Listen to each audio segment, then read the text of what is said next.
Who were the ones who gave me hope when I was in Auburn, and I had none at the time? His performance as a promotional speaker was the epitome of excellence, and he was the day's example. The narrative goes as follows. One day, a man was out for a stroll when he came across this enormous mansion. It was mentioned by him that there are 2 guards stationed at the gate. One of the guards called out to him as the man stood there in awe of the magnificent mansion. His mind was filled with wonder as he examined the mansion. That being said, God turned his attention to him and inquired, "Listen, would you like to enter?" "Yes," he responded. "Hey, how about I offer you a once-in-a-lifetime chance?" He put forward, "A once-in-a-lifetime opportunity is going to be presented to you by me." Inquiring, "What is it?"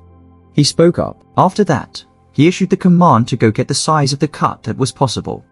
And he gave them 2.5 minutes to collect all of the valuables that were inside.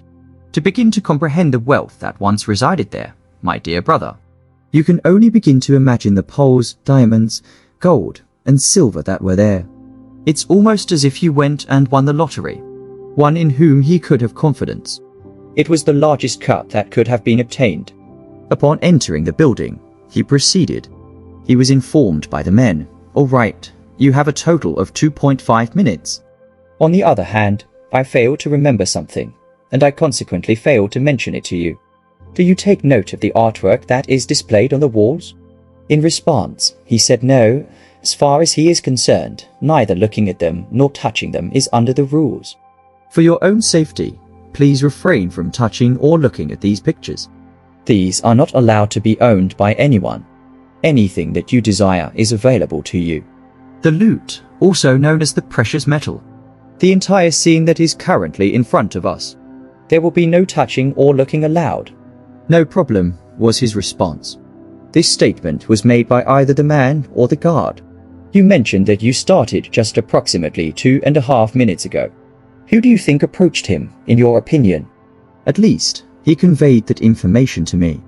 Regarding this particular reason, they expressly caution you against looking at the pictures. The presence of a distinctive quality is required. It's true, the suburbs were the ones who led Murray. How are you today? After you have met the man, you will find that you are surrounded by a multitude of other women, and it will be difficult to differentiate between them. It is he who asks, "You know what?" These must be experiencing something that is completely unique. I will now take a look at it. As he raised his head, he encountered a magnificent photograph that depicted a mansion that was located on the beachfront. It was he who declared, "This is what I desire." It is that precious metal, the metal of great value. Diamonds are used to adorn everything that is in front of him to present, that satisfies my needs and wants. A person ought to make such a location what I call home. It is very lovely. Give it some thought. His expression is one of disapproval and disapproval. A different picture caught his attention. Why is this being done? The vehicle used in the race. Suddenly, he saw a race car. Indeed, he departs from the city. Using this sports car, I am able to drive around a small portion of the beach that is located close to my home. He persisted in watching my brother's body from head to toe. Are you able to tell me what the next thing that we will love is? Who are my brothers? Naked? In spite of the fact that he had just seen a stunning woman beneath, the cameraman unexpectedly fell silent. That was the final word he said. That will be the final step in the completion of my package. It is 3 things: a house, a car, and a car.